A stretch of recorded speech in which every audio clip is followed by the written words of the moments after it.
नमस्कार सभी बच्चों को। मैं राकेश जांगीड़। दोस्तों, हमारा कक्षा 6 का जो अध्याय नंबर 4 है उसको हम करने जा रहे हैं, जिसका नाम है राजस्थान में प्राचीन सभ्यता स्थल। तो चलिए दोस्तों, हम शुरुआत करते हैं। दोस्तों, शुरू से हम पढ़ते हैं इसके बारे में कि मानव जब स्वयं के बारे में सोचना छोड़कर दूसरों के बारे में सोचना शुरू करता है, तब वह समूह में रहकर काम करना प्रारंभ करता है और इसी से सभ्यता की शुरुआत होती है। समय समय के साथ सभ्यताएं विकसित होती है, किंतु समय परिवर्तन के पश्चात कुछ सभ्यताएं नष्ट भी हो जाती है, अतः कुछ नया आकार बना लेती है। राजस्थान में भी यद्यपि ऐसी कई सभ्यताएं और संस्कृतियों के स्थल मरुस्थल और अरावली के नदियों के किनारे मिट्टी में दबे पड़े हैं। तो राजस्थान में मानव के प्रारंभिक क्रियाकलाप क्या थे, वे कब शुरू हुए, इसके लिखित साक्ष्य उपलब्ध नहीं है। लेकिन जिस काल का लिखित इतिहास उपलब्ध नहीं होता है, उसके बारे में उत्खनन से प्राप्त सामग्री के आधार पर ही कयास लगाया जा सकता है। और उत्खनन से प्राप्त हुए प्राचीनतम साक्ष्यों में आवास स्थल, लकड़ी, अनाज, हड्डी, पत्थरों के अस्त्र शस्त्र और उपकरण प्रमुख हैं। तो दोस्तों, जैसे कुछ सभ्यताएं वगैरह नष्ट हो गई है, काफ़ी पूरा काल की है और उनका कोई लिखित साक्ष्य नहीं मिलता है, लेकिन उन सभ्यताओं से जो उत्खनन किया गया है, जहाँ से कुछ औजार बर्तन इत्यादि मिले हैं, तो उस आधार पे उनका कालक्रम का निर्धारण दोस्तों किया गया है। और आगे बात करते हैं कि चूंकि प्राप्त उपकरणों में पत्थर के उपकरणों की संख्या बहुत ज़्यादा है, अतः प्रारंभिक युग को प्रस्तर युग भी कहा जाता है। पाषाण युग या प्रस्तर युग भी बोल देते हैं दोस्तों। और प्रस्तर युग में मानव अपनी आवश्यकता की पूर्ति के लिए जानवरों का शिकार करता था अथवा जंगलों से कंद मूल एकत्र कर पेट भरता था, अतः उसने कुल्हाड़ी, गंडासा, छुरे जैसे उपकरण भी बना लिए थे। चित्र 4.1 को देख करके चित्र 4.1 देख लीजिए दोस्तों, ये कालीबंगा सभ्यता का अवशेष है। तो चित्र 4.1 को देखकर जानिए कि राजस्थान में प्रस्तर युग के ये उपकरण मुख्यतः बनास, गंभीरी, बेड़च और चंबल नदियों के घाटियों और शैलाश्रयों में बहुत से मिले हैं। और प्रस्तर युग के पश्चात हम बात करेंगे कि कांस्य काल, उसके पश्चात लोहे के अवशेष भी प्राप्त हुए हैं। तो पहले पत्थर का काल है, उसके पश्चात तांबे और कांस्य का काल है, उसके पश्चात कौन सा काल है दोस्तों, वो लोहे के अवशेष भी प्राप्त हुए हैं। तो इसका एक कालक्रम रहेगा। हम पूर्व में पढ़ चुके हैं कि मानव शिकार से पशुपालन और कृषि कार्य की ओर अग्रसर हुआ। पत्थर के स्थान पर उसने धातु के उपकरण बनाने शुरू कर दिए थे और धातुओं में भी सबसे पहले तांबे का उपयोग प्रारंभ किया गया है। अब दोस्तों, आपसे पूछ सकते हैं सबसे पहले किस धातु का प्रयोग शुरू हुआ, तो दोस्तों वो कौन सा है, तांबे। तांबे का प्रयोग उसने शुरू किया है। और राजस्थान में तांबर सभ्यता के अवशेष कालीबंगा, गणेश्वर, आहड़ आदि क्षेत्रों से प्राप्त हुए हैं। तो दोस्तों, ये तांबर सभ्यता के स्थल आपसे पूछा जाएगा तो प्रथम कालीबंगा, गणेश्वर और कौन सी है दोस्तों, आहड़ आ जाती है। इसके पश्चात हम चलेंगे दोस्तों आगे कि राजस्थान में प्रमुख सभ्यता स्थल दे रखे हैं और कौन कौन से जिले में सभ्यता है, आपसे पूछ सकते हैं। तो दोस्तों लीजिए, इस मैप में दिखाई दे रहा है, उसकी हम शुरुआत करें। देखिए दोस्तों, पहला है, अपने पढ़ेंगे कि इसमें हनुमानगढ़ जिले के अंतर्गत कौन सा है दोस्तों। तो हनुमानगढ़ के अंतर्गत पढ़ोगे आप कालीबंगा, हनुमानगढ़ में ही दोस्तों पीलीबंगा, और इसके पश्चात गंगानगर देखेंगे दोस्तों। तो गंगानगर में कौन सी दोस्तों, रंग महल सभ्यता है। बड़ोपल सभ्यता कहाँ पे दोस्तों, हनुमानगढ़ के अंतर्गत है। बड़ोपल सभ्यता दोस्तों हनुमानगढ़ में है। और एक प्रश्न और, राजस्थान का सबसे ज़्यादा सेम समस्या ग्रस्त जो गांव है दोस्तों, तो वो भी कौन सा दोस्तों, बड़ोपल हनुमानगढ़ आ जाता है। बड़ोपल हनुमानगढ़, रंगमहल हनुमानगढ़, पीलीबंगा हनुमानगढ़, कालीबंगा भी दोस्तों हनुमानगढ़ के अंतर्गत है। जबकि दोस्तों सोंथी सभ्यता है, ये सोंथी कहाँ पे है, बीकानेर में है। और दोस्तों सोंथी सभ्यता को कालीबंगा प्रथम सभ्यता भी कहा जाता है। इसके पश्चात दोस्तों आप देखोगे सुनारी सभ्यता, ये कहाँ विकसित हुई थी, झुंझुनू में विकसित हुई थी। कांतली नदी के किनारे झुंझुनू विकसित हुई है दोस्तों। सिक्कर में कौन सी दोस्तों, गणेश्वर सभ्यता है। और बेराट सभ्यता दोस्तों पढ़ेंगे तो जयपुर के अंतर्गत है। तो बेराट सभ्यता दोस्तों ये जयपुर के अंतर्गत आ जाती है। और दर सभ्यता कहाँ पे दोस्तों, तो भरतपुर के अंतर्गत है। तो दर सभ्यता दोस्तों भरतपुर के अंतर्गत आ जाती है। नेक्स्ट है रेड सभ्यता। तो दोस्तों रेड सभ्यता है टोंक के अंतर्गत है। ये ढील नदी के किनारे है और इसे प्राचीन भारत का टाटा नगर भी कहा जाता है।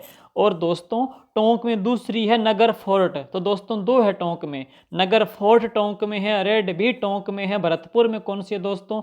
दर सभ्यता है। इससे पहले आपने भरतपुर में नोह सभ्यता भी पढ़ी थी। जयपुर में दोस्तों कौन सी है? तो जयपुर के अंतर्गत है दोस्तों विराट सभ्यता भी आ जाती है।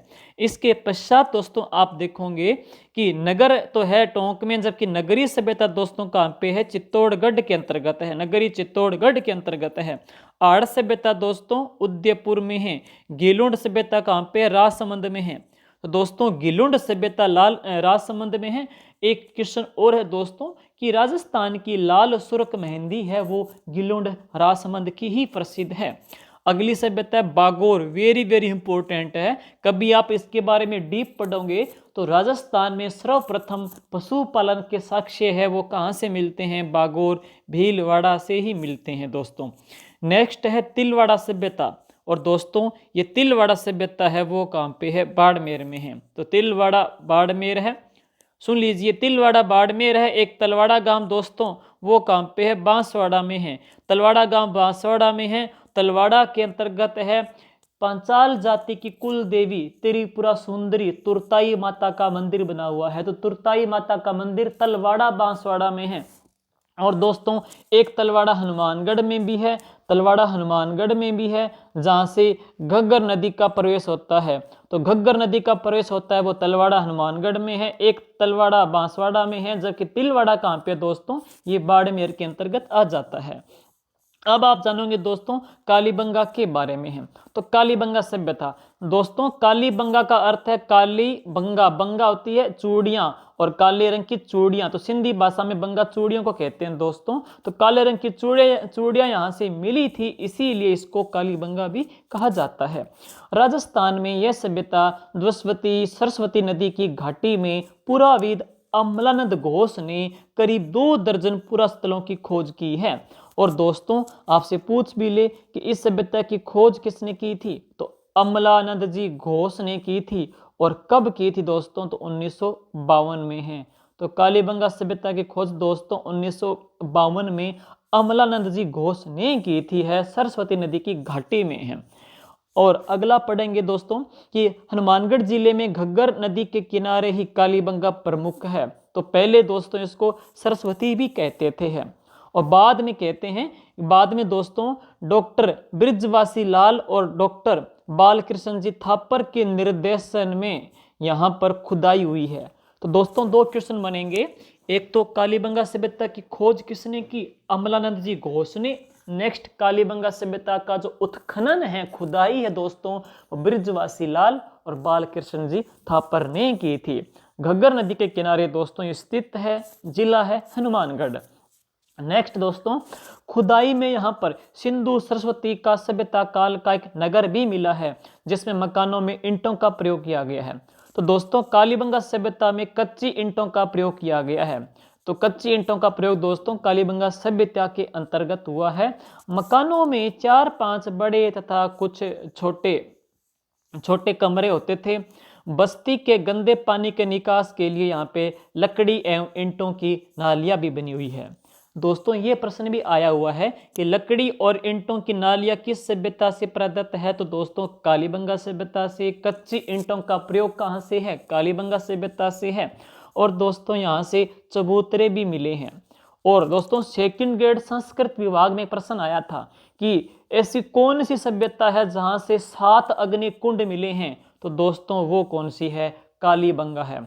तो दोस्तों कालीबंगा सभ्यता से 7 अग्निकुंड मिले हैं। वापिस सुनिए, 7 अग्निकुंड कालीबंगा सभ्यता से मिले हैं। जबकि राजस्थान को दोस्तों सबसे पहले 7 भागों में वीसी मिश्रा ने बांटा था। जबकि दोस्तों हम बात करेंगे कि राजस्थान का एक ऐसा जिला जो 7 जिलों को स्पर्श करता है तो नागौर है। वीसी मिश्रा ने राजस्थान को 7 भागों में बांटा है।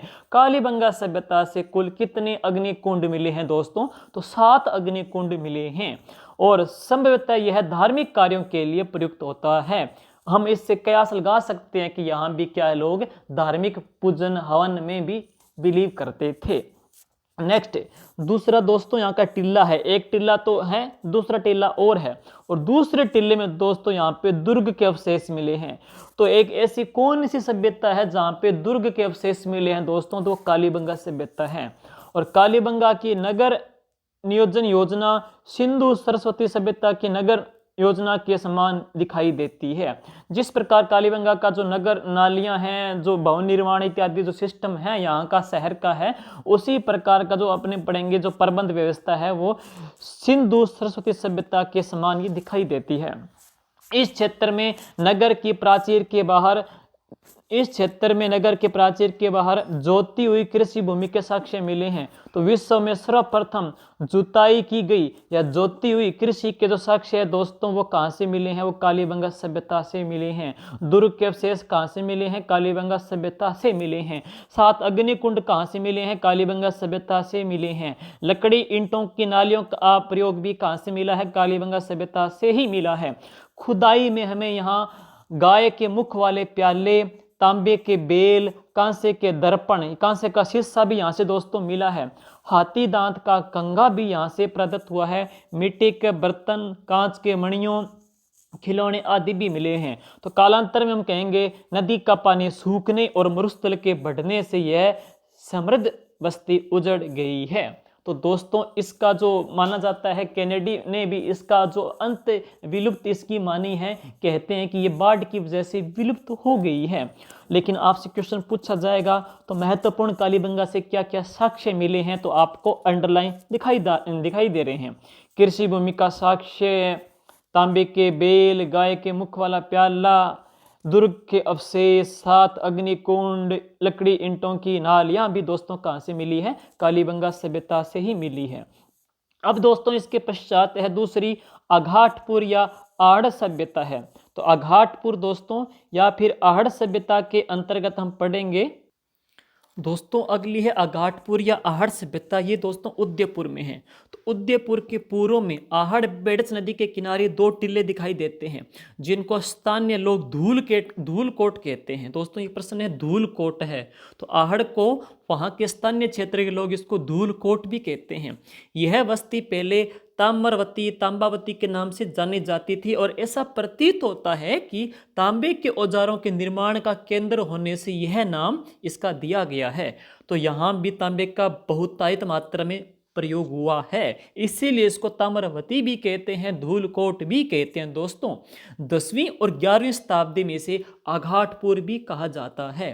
तो अघाटपुर, ताम्रवती या धूलकोट सारे दोस्तों आहड़ सभ्यता के ही नाम हैं। और ये आहड़ है कहाँ पे दोस्तों, उदयपुर में है।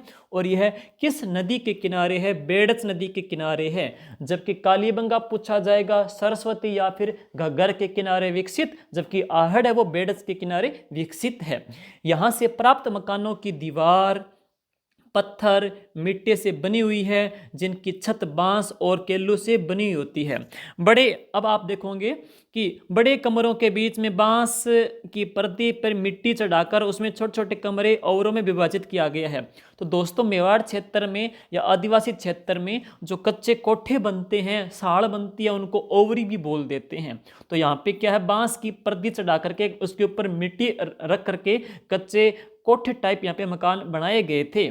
और मकान में 4 से लेकर के 6 चूल्हे मिले हैं। आप देख सकते हो चित्र के अंतर्गत है कि तांबे का पात्र है, तांबे की कुल्हाड़ी है, तांबे का टुकड़ा है, तांबे की छुरी है। ये सारे के सारे दोस्तों आहड़ संग्रहालय के अंतर्गत वर्तमान में रखे हुए हैं।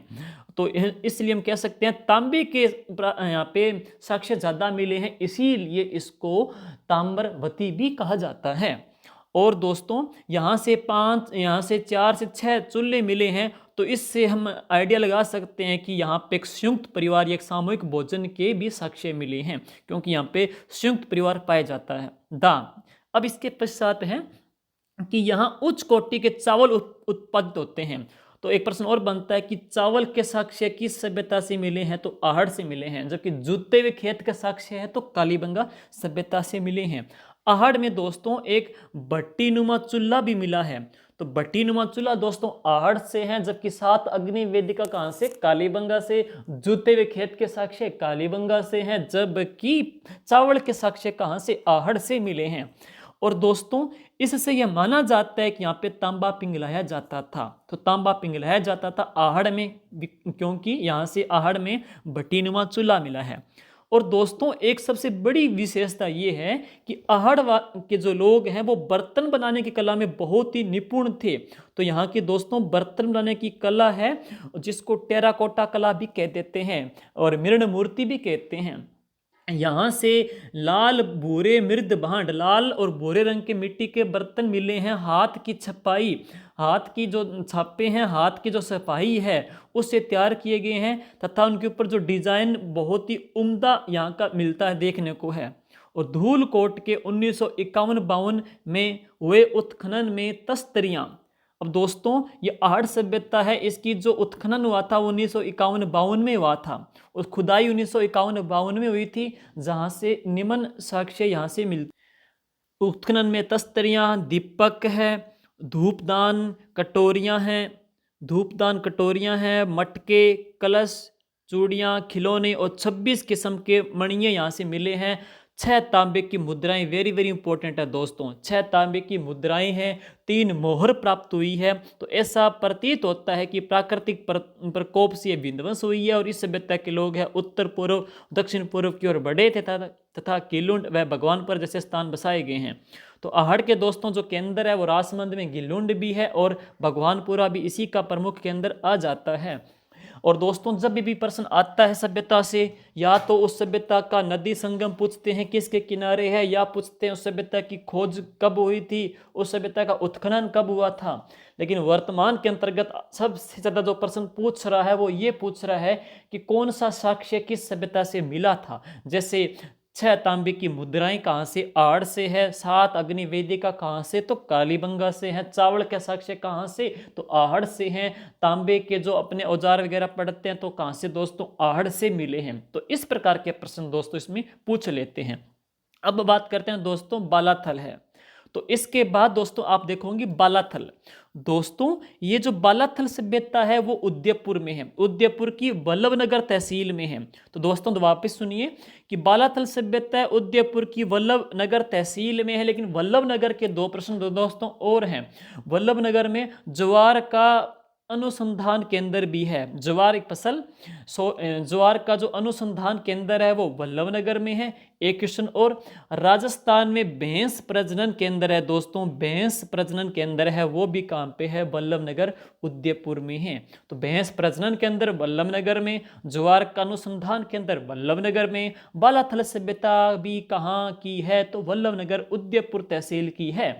और यहाँ से दोस्तों ताम्र पाषाण कालीन आहड़ संस्कृति के अवशेष मिले हैं। तो दोस्तों यहाँ से भी क्या है, तांबे के जो आहड़ के अवशेष यहाँ से मिले हैं। और यहाँ पर 11 कमरों के एक बड़े भवन, 11 कमरों का एक बहुत बड़ा भवन प्रदत्त हुआ है। दुर्ग जैसे चिन्ह भी प्राप्त हुए हैं। लेकिन प्रॉपर अपने दुर्ग का साक्ष्य कहें दोस्तों तो कालीबंगा से हैं। लेकिन दुर्ग जैसे कुछ मार्क मिले यहाँ से, इसी बालाथल से मिले हैं।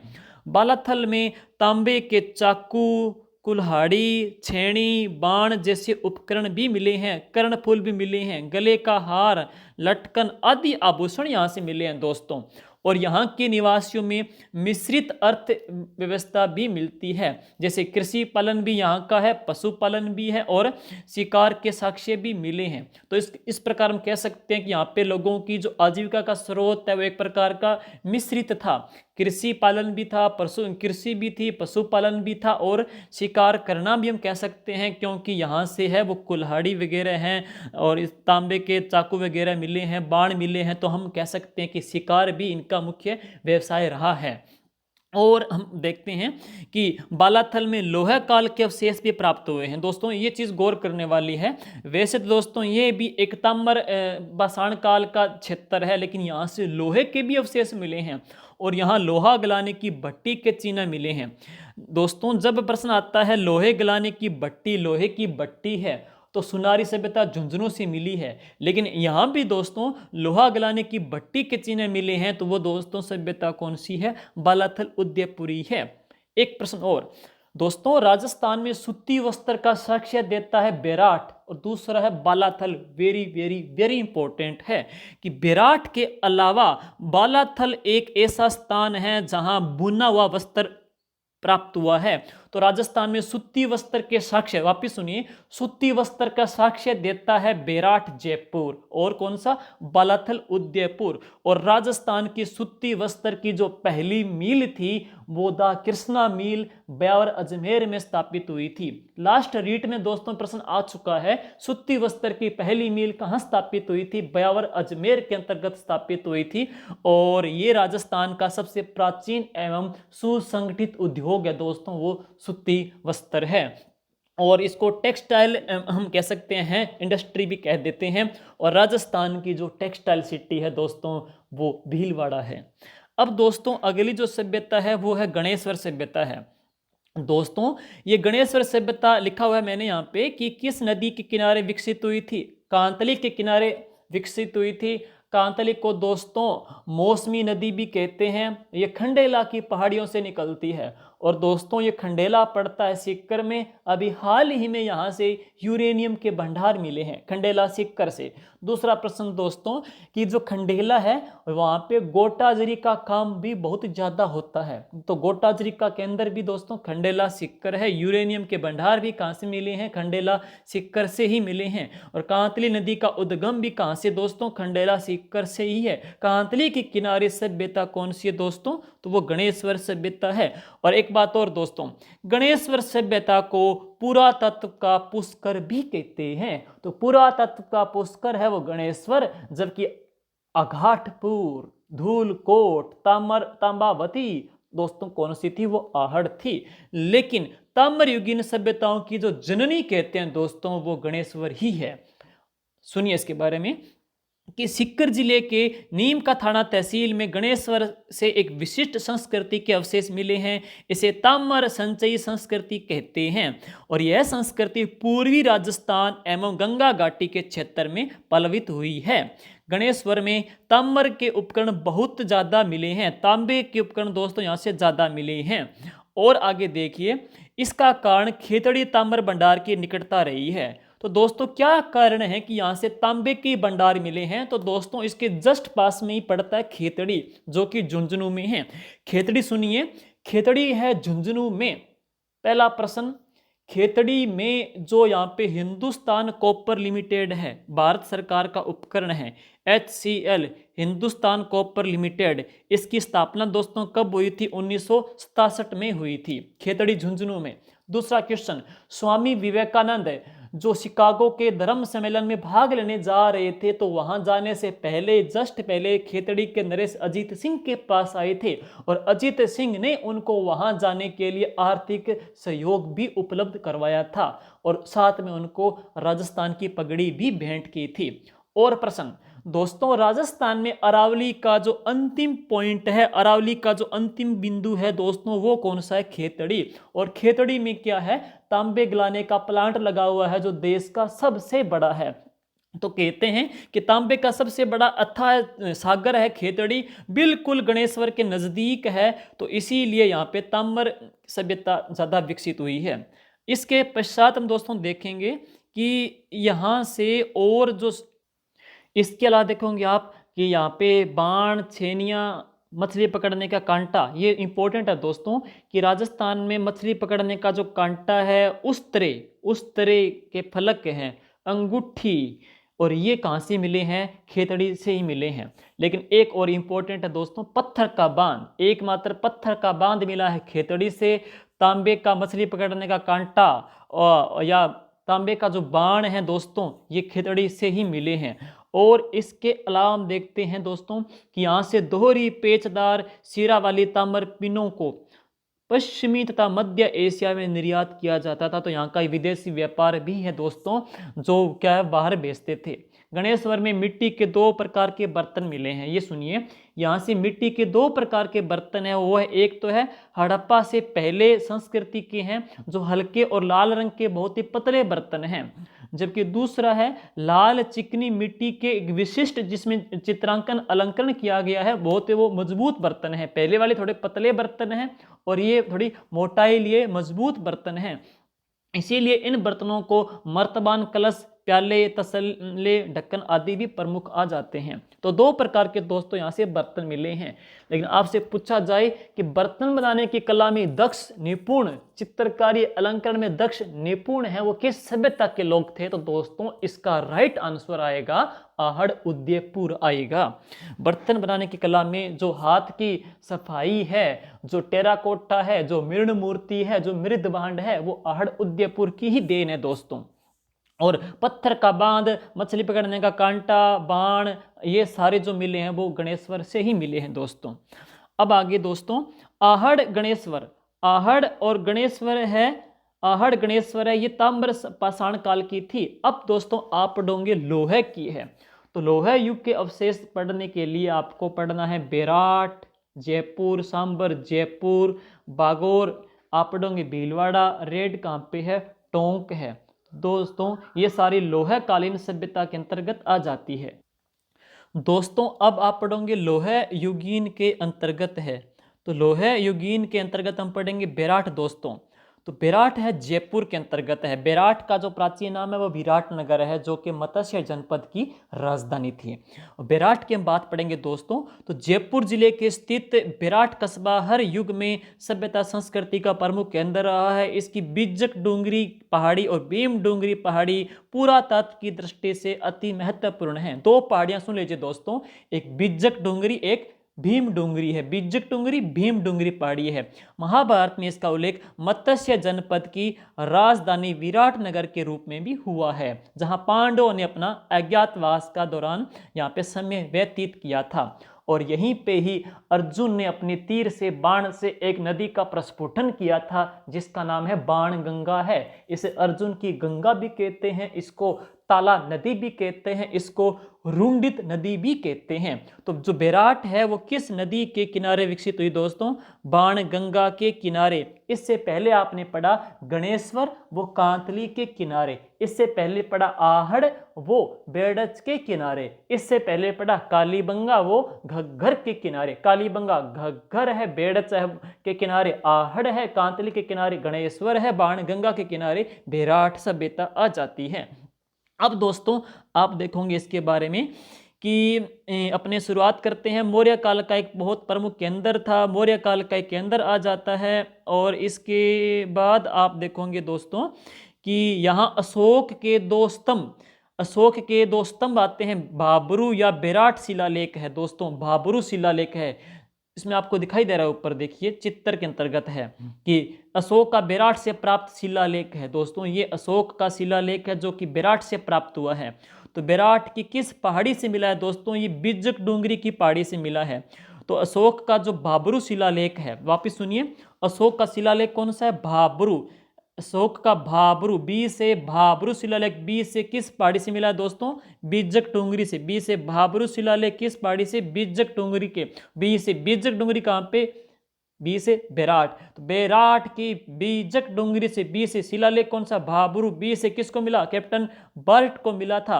और बी से सम्राट अशोक के, बी से बौद्ध धर्म होने का दोस्तों ये साक्ष्य देता है। तो ऐसा कौन सा शिलालेख है जो सम्राट अशोक के बौद्ध धर्म का होने का साक्ष्य देता है? तो वो है भाबरू शिलालेख है।